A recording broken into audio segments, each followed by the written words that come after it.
élèvera l'esprit de l'homme à un point tel qu'il ne saura plus reconnaître son ego.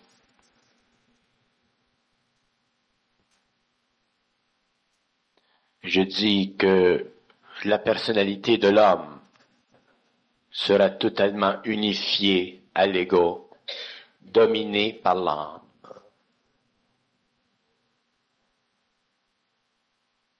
Je dis que l'ego ne sera plus jamais seul devant lui-même, parce qu'il y aura en lui trop d'esprit. Et je dis que l'ego sera prêt à affronter n'importe quoi, quelle que soit la douleur, la tribulation ou la vague d'inquiétude qui secouera le globe.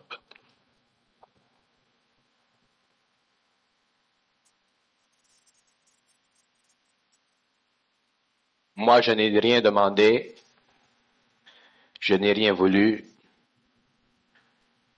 je n'ai pas connu ma vie qui devait venir après la fusion. Je ne me cherchais pas dans les mêmes voies que vous.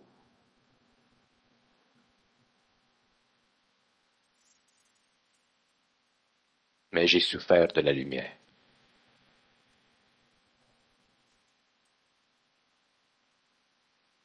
Et aujourd'hui encore, je souffre de la lumière. C'est pourquoi je dois fumer, je dois manger des aliments lourds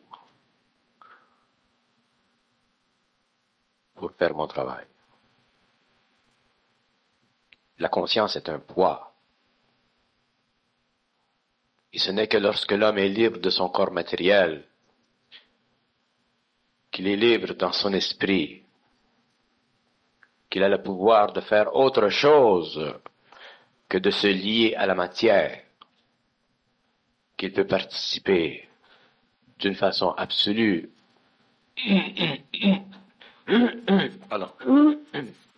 à la paix et à la joie que donne la lumière en lui. Mais tant que vous serez sur le plan matériel, vous ne pourrez pas être ce que vous appelez heureux. Parce que être heureux, c'est une illusion de l'ego. Vous serez bien à votre peau, mais vous ne serez pas heureux. Moi, je ne suis pas heureux. C'est une condition de l'évolution d'être heureux. Et les hommes veulent être heureux, c'est normal. Qui ne veut pas être heureux? Mais vous découvrirez qu'au-delà d'être heureux, il y a un autre état de l'esprit qui permet à l'homme d'être bien dans sa peau. Et c'est une autre sorte d'être heureux. Une autre qualité. Et dans cet état, vous avancez. Et un jour, vous transférez. Et là, vous serez ce que vous appelez heureux. Mais vous serez heureux en esprit et non en ego.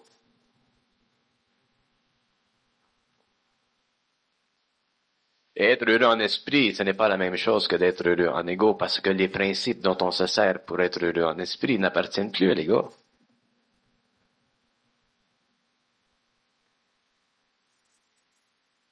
Vous êtes heureux aujourd'hui, demain vous êtes malheureux, après-demain vous êtes heureux, après-demain vous êtes malheureux. Vous faites l'amour, vous êtes heureux, après l'amour vous êtes malheureux. Si vous ne faites pas l'amour, vous êtes malheureux.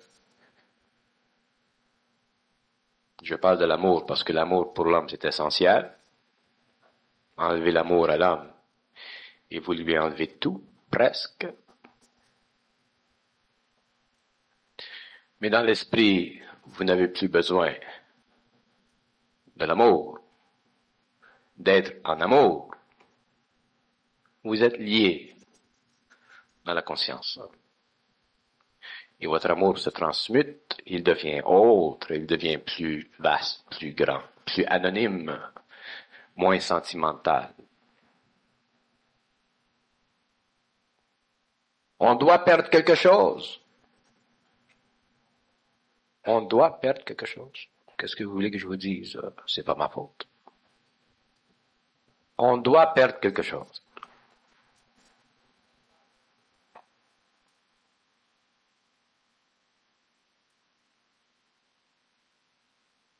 Pour gagner autre chose. Et c'est cette transition qui effraie l'homme.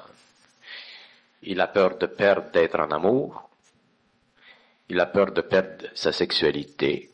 Il a peur de perdre sa mémoire. Il a peur de perdre sa faculté de penser. Il a peur de perdre. L'ego a peur de perdre.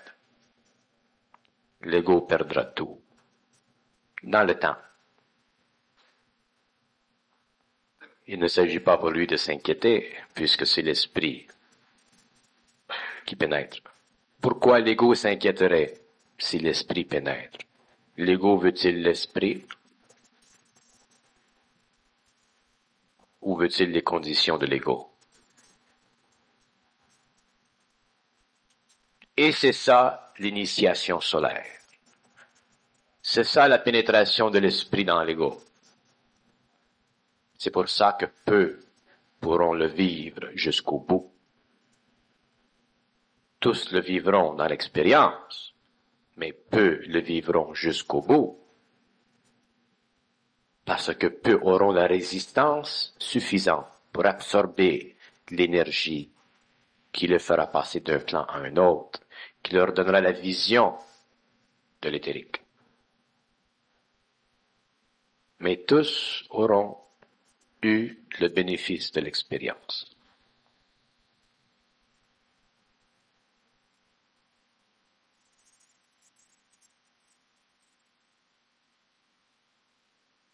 Rendu après le temps, les mois,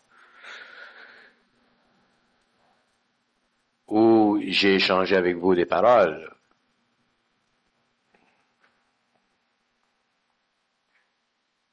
vous devriez être capable de vous situer par rapport à vous-même.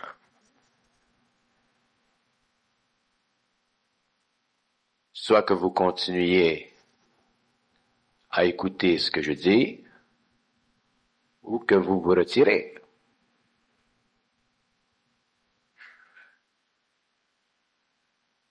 Vous ne pouvez pas simplement venir pour la forme, parce que plus vous venez pour la forme, plus la forme sera détruite.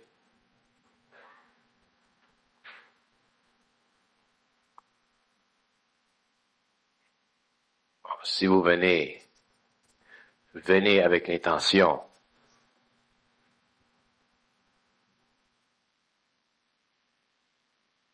ferme et claire qu'il y a dans ce que je dis quelque chose qui vaut la peine d'être entendu.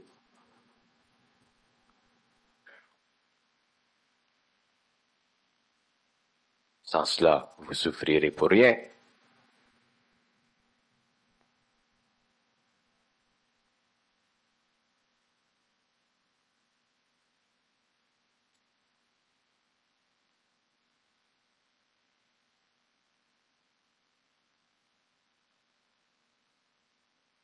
Je n'ai plus de temps à perdre.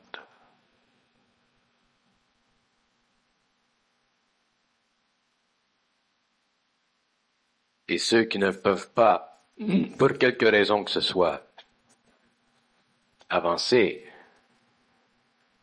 seront forcés de rester derrière, quitte plus tard à continuer. Mais moi, je ne peux plus retarder ce que j'ai à faire. Je dois avoir l'entière liberté de dire ce que j'ai à dire.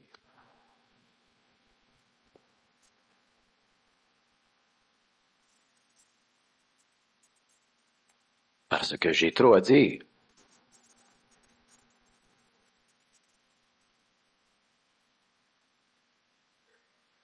Je n'ai aucune obligation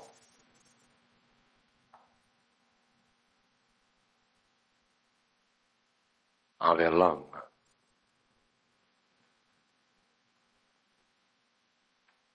Je marche avec l'homme. Je marche devant l'homme. Je n'ai aucune obligation envers l'homme.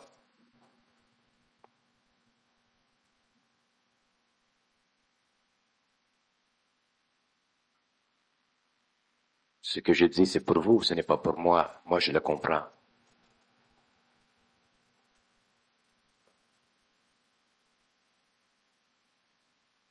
Il est temps que vous me compreniez.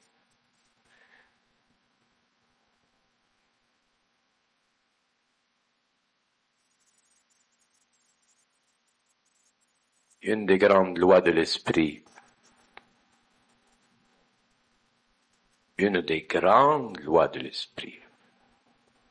c'est la préservation sur un globe des humanités ou de l'humanité ou des individus dans l'humanité qui ont été constitués par l'esprit. Et l'esprit fera tout pour maintenir la vie sur le globe.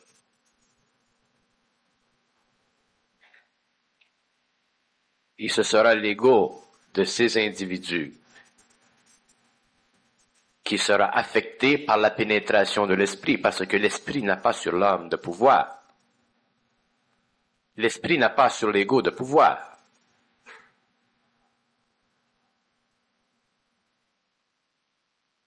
S'il en était le contraire, ça fait déjà longtemps que l'homme serait dans une autre évolution.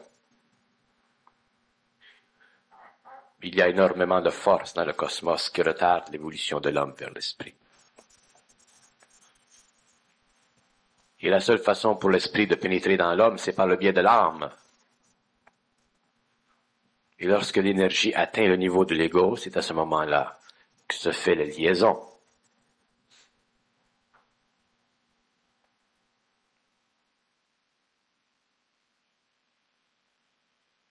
Mais une fois que l'esprit a commencé à pénétrer, elle ne lâche plus.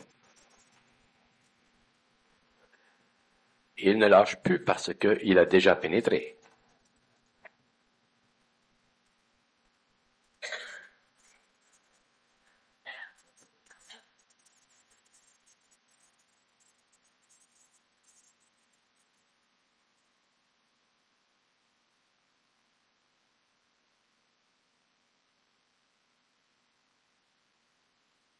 Nous ne pouvons nous constituer par nous-mêmes. Nous ne pouvons devenir par nous-mêmes ce que nous devons devenir. Nous devenons ce que nous devons devenir par l'énergie de l'esprit. Et les conditions de son devenir n'est pas établies par l'ego de l'homme. Les conditions sont établies par l'esprit. C'est pourquoi je dis, l'esprit est anti-égo. La créature doit devenir créateur. La créature doit cesser de croire qu'elle a été créée par Dieu.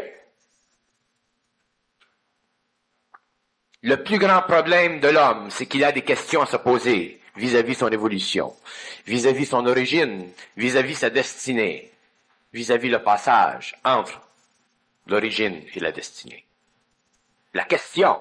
Mais d'où vient la question? La question ne vient pas de l'homme, ni la réponse d'ailleurs, puisque l'homme est un canal. L'homme a l'impression que la question vient de lui, elle ne vient pas de lui. La question est véhiculée par l'esprit dans l'homme pour que l'homme se demande des questions.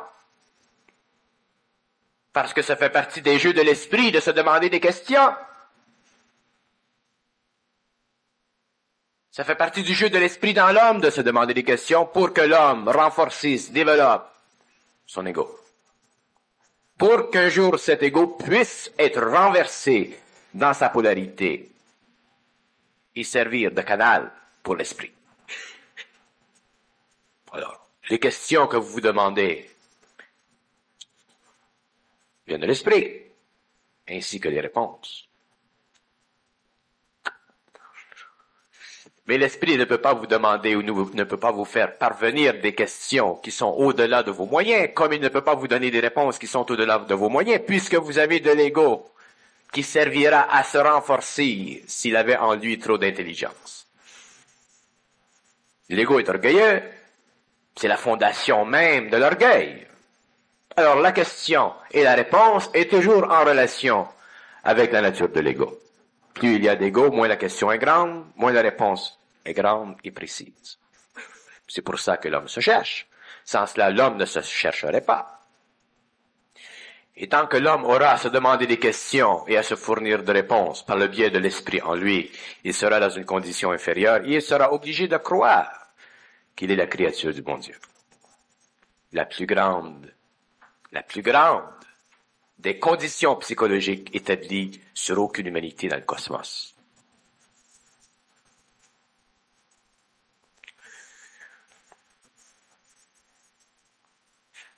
Nous sommes grands en tant qu'hommes dans le devenir de l'humanité.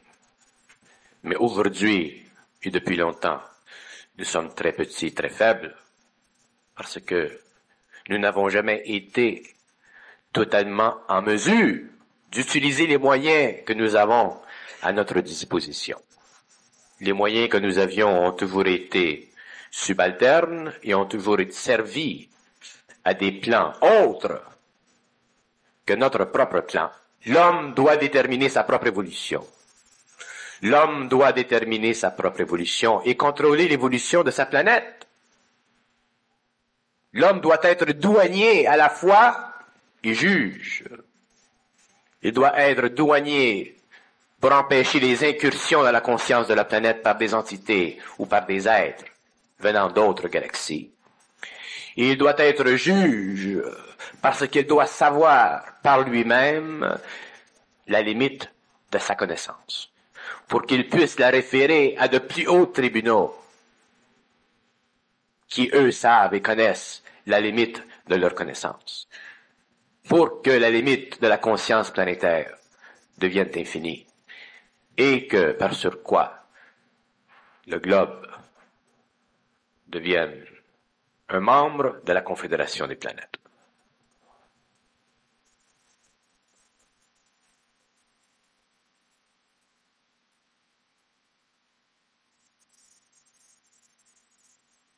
Les questions et les réponses que vous vous posez, qui sont des questions intelligentes, ne font pas partie de votre intelligence.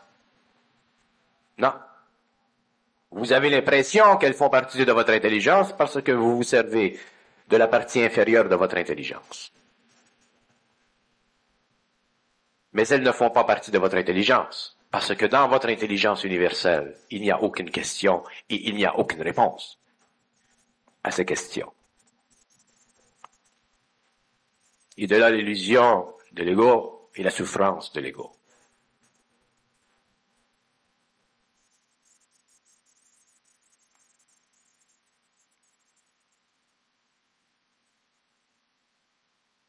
Une des plus grandes clés données à l'humanité, c'est le fait de savoir que l'homme ne se pose jamais de questions, ne se donne jamais de réponses par lui-même. Une des plus grandes clés données à l'humanité, par la lumière et non par le monde des esprits. Le monde des esprits ne dévoile rien à l'humanité parce que le monde des esprits est jaloux de l'homme. Il est jaloux de l'homme. C'est pourquoi il s'incarne pour son expérience. Et aujourd'hui, le monde des esprits est en attente pour la tribulation qui doit secouer la terre, parce que le monde des esprits a besoin de la souffrance de la terre pour évoluer. Et l'homme, lui, va se permettre d'écouter des entités qui sont dans des dominions de l'esprit, qui n'ont même pas le pouvoir en eux de l'esprit.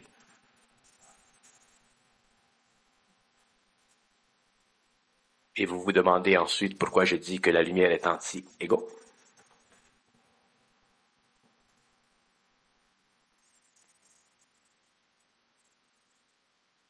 Heureusement qu'elle est anti-égo. Parce que le monde des esprits n'est pas anti-égo, puisqu'il est peuplé d'égo. Désincarnés. Et nous, les hommes, nous avons subi cette condition pendant des millénaires.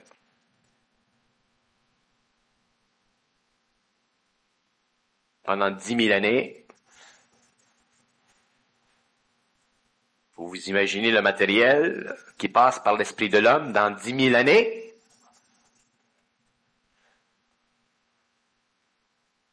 Et l'homme s'abreuve de ceci. s'abreuve de ce matériel, le lit, le croit, le mange, s'agenouille, mais toujours pour d'autres raisons différentes. Le musulman s'agenouille pour une raison, le bouddhiste pour une autre, et le catholique pour une autre, le protestant pour une autre, le témoin de Jéhovah pour une autre. On s'agenouille toujours pour des raisons différentes, mais avec un même but, de croire, de nous attribuer le fait que nous sommes des créatures du bon Dieu ou de Allah.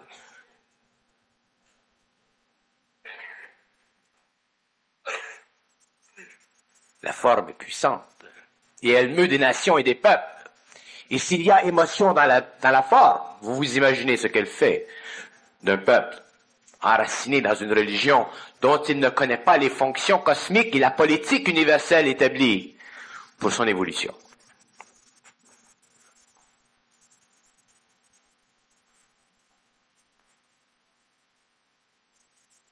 Et l'homme de demain, l'homme, le surhomme, l'homme autre, va vivre de ces catégories d'expérience, va vivre de ces catégories de connaissances, il est mangé, va nourrir son mental de matériel qui n'appartient pas au monde de la lumière. C'est terrible.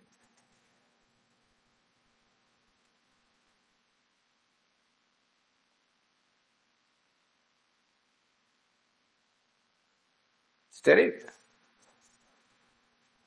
Ah oui, tout le monde sent, tout le monde intuite, tout le monde a une perception de ce que je dis.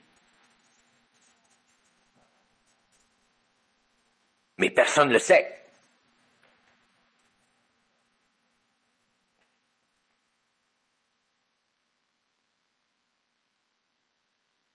Et l'ego, pour se rassasier d'un sentiment de puissance purement égoïque, intellectuelle, une sorte de vanité de son esprit,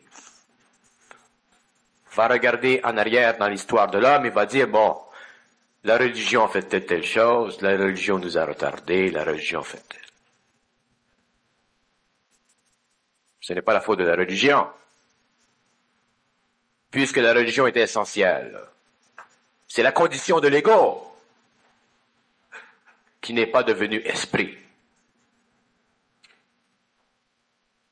Vous n'enlevez pas à un enfant ses jouets, vous voulez lui laisser.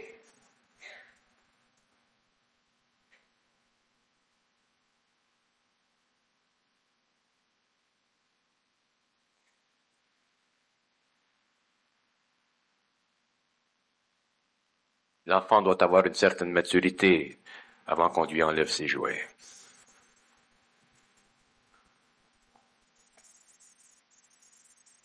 Et l'âge de la maturité est arrivé.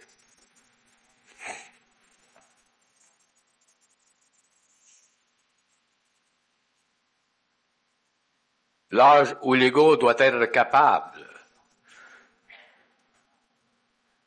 de centrer sur son esprit de plus en plus la conscience qu'il a de lui-même pour qu'il puisse une fois pour toutes être libéré de la charlatanerie nécessaire de l'évolution.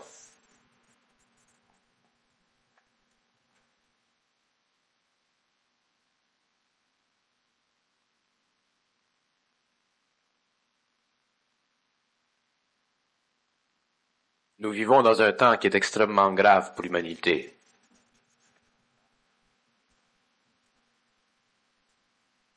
Et ceux qui sont dans une position de perception assez avancée peuvent le voir très bien, d'une façon extrêmement claire.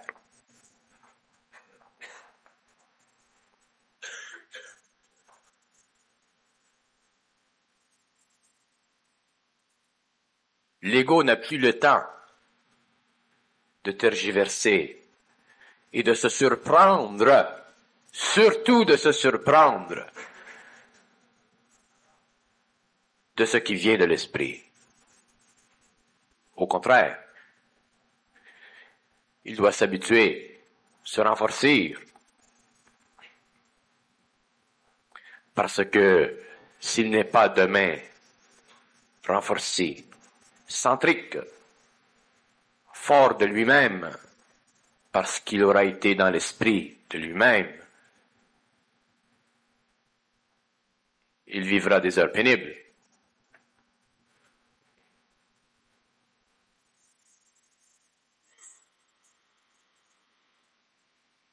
L'homme ne peut plus vivre de nourriture institutionnalisée pour le bénéfice de millions d'habitants, de milliards d'habitants. Des institutions qui, pendant une période, sont bonnes et qui, pendant une autre période, ne servent plus. On a fait de Mao Tse-tung un dieu et lorsqu'il meurt, on découvre la vermine derrière son image. On a fait de la même chose de Staline. On se fait des dieux. On y croit. On monte progressivement des civilisations, faisant partie d'un but essentiel et nécessaire à l'évolution. Mais ensuite, on doit défaire ce que l'on a fait. L'homme ne défera pas ce que l'esprit a construit. L'homme peut défaire ce que l'ego de l'homme fait et construit. Mais ce que l'esprit construit dans l'homme ne sera pas défait, et je vous le dis aujourd'hui.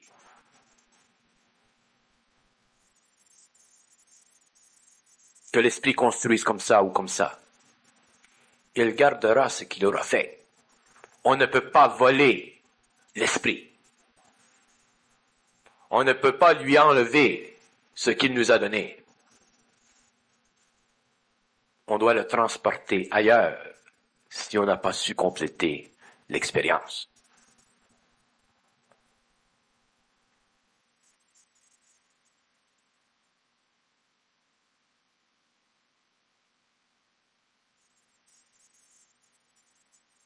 Je n'ai pas pour l'homme de partage. Tous les hommes, pour moi, sont des hommes.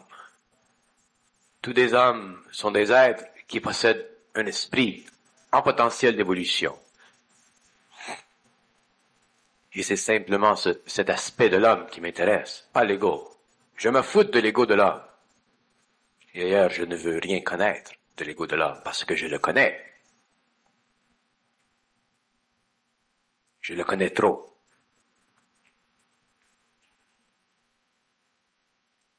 Et c'est la qualité de l'esprit de l'homme qui m'intéresse parce que cette qualité est éternelle. Et elle est attribuable à ce qu'il y a de plus grand dans l'homme, la conscience.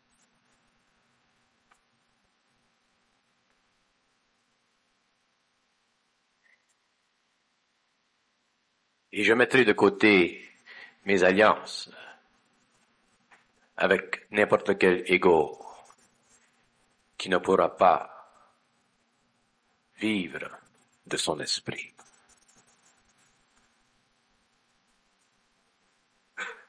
Je ne tiens pas à établir des alliances avec des égos qui vivent de mon esprit. Mais je tiens à établir des alliances avec les égos qui vivent de leur propre esprit.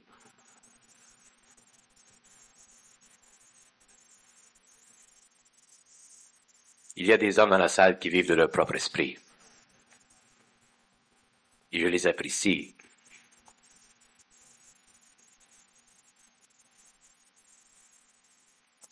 Il y en a un devant moi, lui.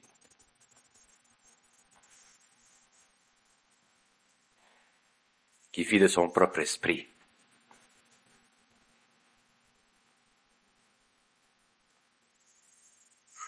Et ce sont ces hommes-là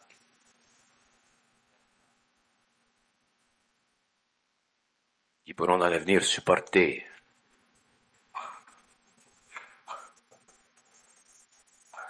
ceux qui sont plus faibles.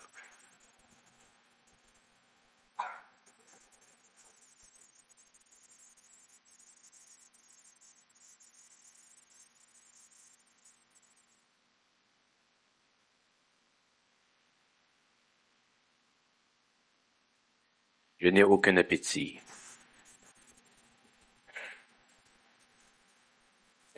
Je n'ai aucune illusion.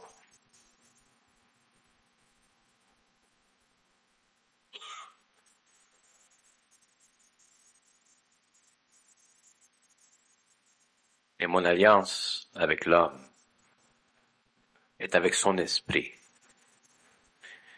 Et plus son esprit grandit, quel que soit le combat entre son esprit et son ego, plus son esprit grandit,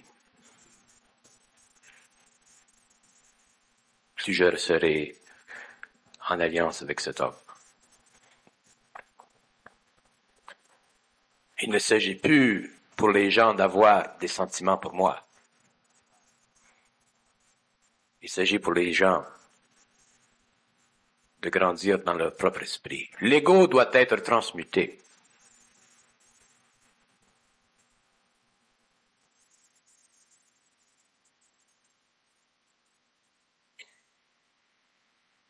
Parce que vous vivrez demain pour vous seul. Vous ne vivrez pas pour des idées. Vous vivrez pour vous seul. Vous vivrez dans le cadre de votre propre évolution, dans les conditions qui seront ajustées à votre vibration.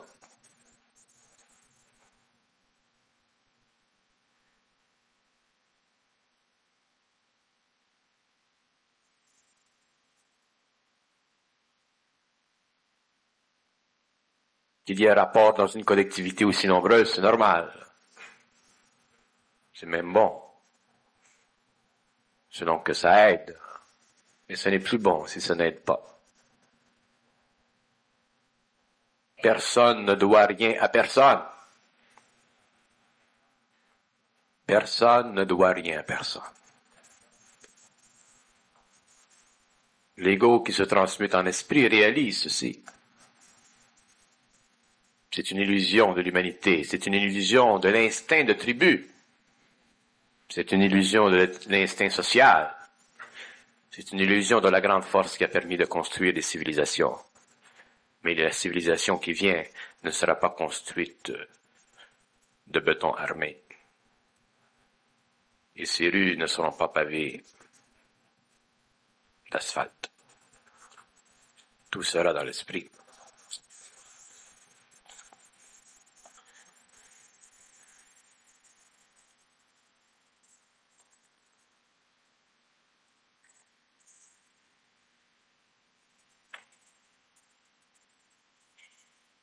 Mais il est impossible à l'ego de savoir aujourd'hui ce qu'il connaîtra demain, puisque tout est vibratoire. Si on pouvait traduire à l'ego ce qu'il saura demain, il serait déjà demain.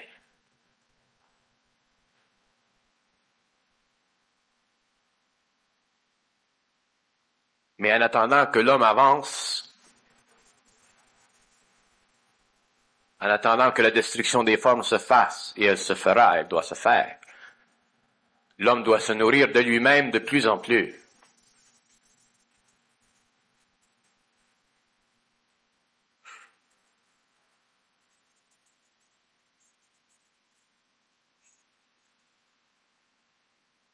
Les êtres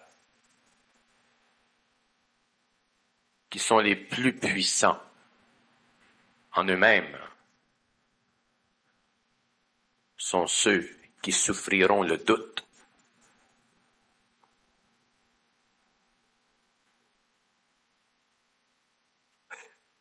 Et je le dis parce que je le sais, je l'ai vécu. Parce que le doute est le passage de l'ego à l'esprit.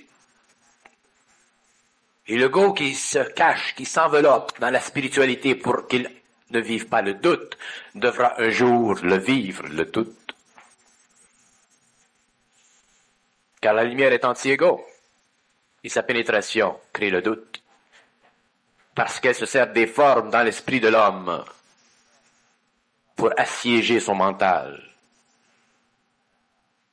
Faire défaillir son émotif et traduire souvent sur le plan matériel des conditions de ces débalancements.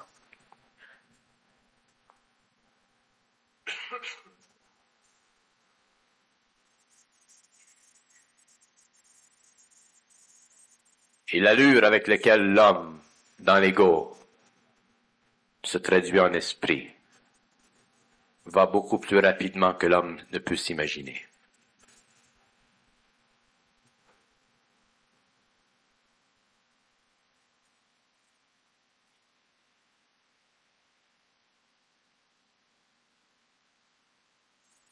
Mais l'homme ne voit pas les dangers de la civilisation. L'homme ne voit pas les forces qui travaillent contre l'homme. Il ne connaît pas les mécanismes. Et il est là le danger.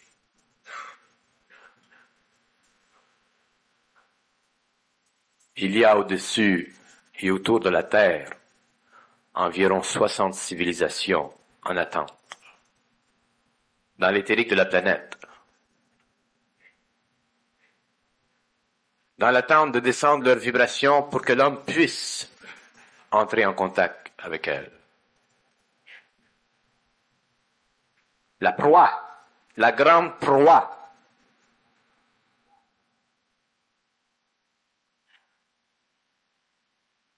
ce ne sont pas les forces de la lumière.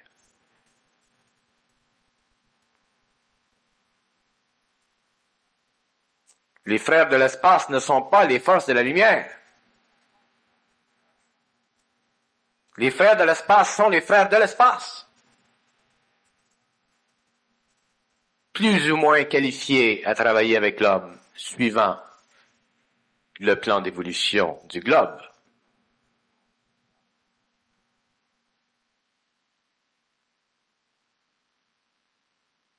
Mais si l'homme ne connaît pas les forces de la lumière avant d'avoir rencontré les frères de l'espace, il sera emprisonné dans des formes encore plus difficiles à détruire.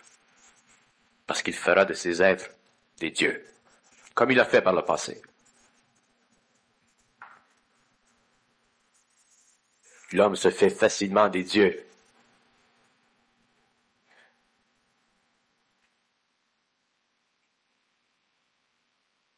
Il aime avoir des dieux.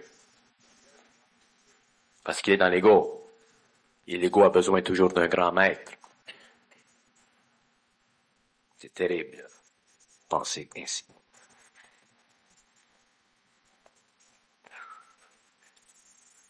C'est terrible.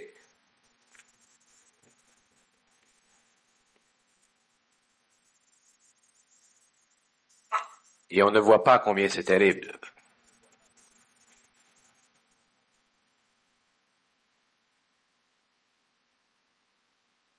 Parce que dès que l'on pense, nous sommes dans la limite de notre pouvoir. Dès que l'on pense. Dès que l'homme pense, il ne peut pas. Alors imaginez-vous.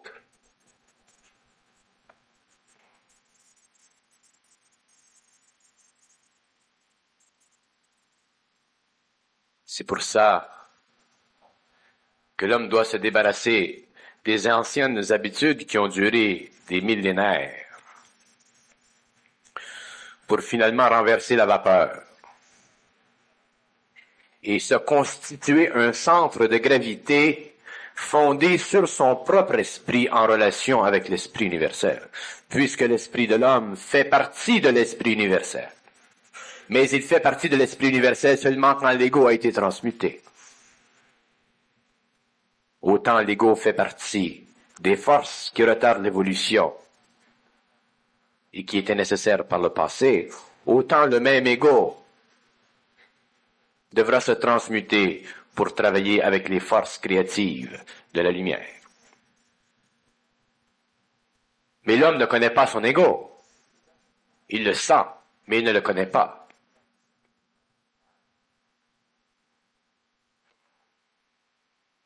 Il est difficile pour lui de s'imaginer, de réaliser que ce même ego est une énergie dont le taux vibratoire peut être augmenté à une infinitude telle que l'homme devient automatiquement créateur, qu'il travaille avec la hiérarchie, qu'il manipule l'énergie sur le plan humain, matériel,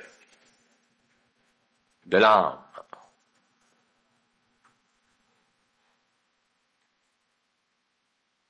Et il n'y a pas accès. Pourquoi? Parce qu'il pense. Il a le plaisir de penser. Et de ce plaisir, il vit. Mais à l'extérieur toujours de son pouvoir. Du pouvoir de son esprit. C'est dangereux de penser. Pour l'humanité. Mais c'est normal. Et si on dit ceci à l'ego, il s'inquiète. Elle ne veut pas perdre. Il devra tout perdre. Tout perdre. Déjà, la mémoire chez certains d'entre vous a commencé à diminuer. C'est normal. C'est bien.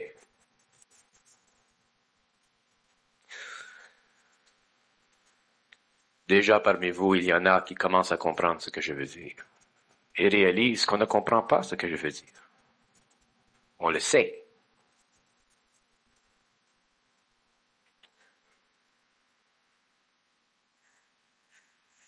Savoir, c'est de l'esprit. Comprendre, c'est de l'ego.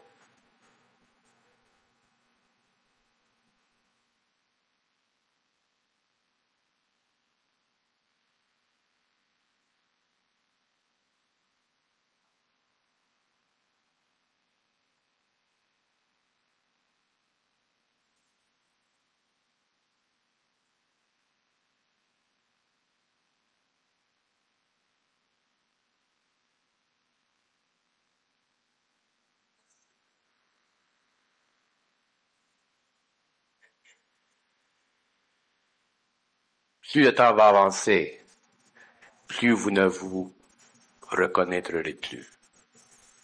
Vous ne pourrez plus vous reconnaître, parce qu'il n'y aura plus rien à reconnaître. Il n'y aura plus d'images sur les murs. Et plus vous serez bien dans votre peau. Et plus vous verrez que j'avais raison.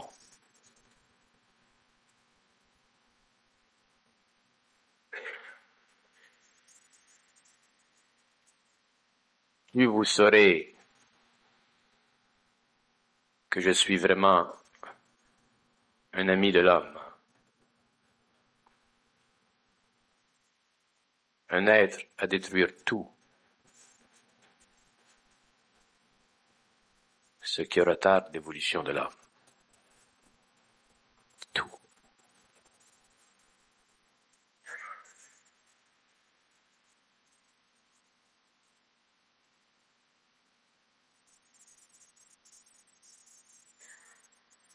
L'homme doit être libéré. L'homme doit savoir et tous les instruments doivent lui être donnés. Et tous les instruments lui seront donnés, à quelque prix que ce soit.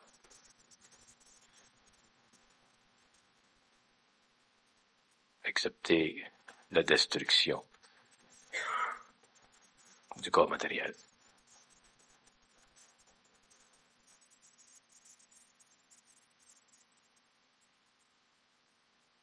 Autant on voudra me détruire, autant il sera impossible.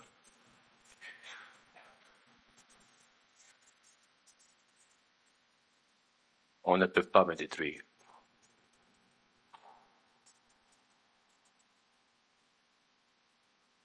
Parce que je suis dans l'esprit.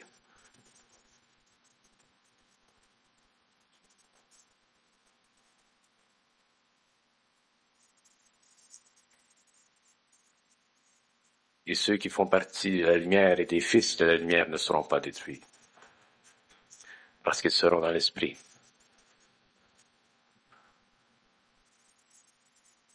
Et l'esprit, c'est puissant. Très puissant. Le mal planétaire ne peut pas faire trembler l'esprit. L'esprit, ça ne tremble pas. L'ego, ça tremble, pas l'esprit.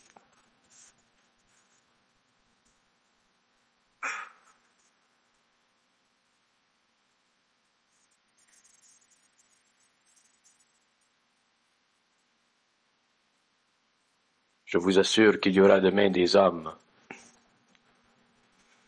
qui seront intouchables.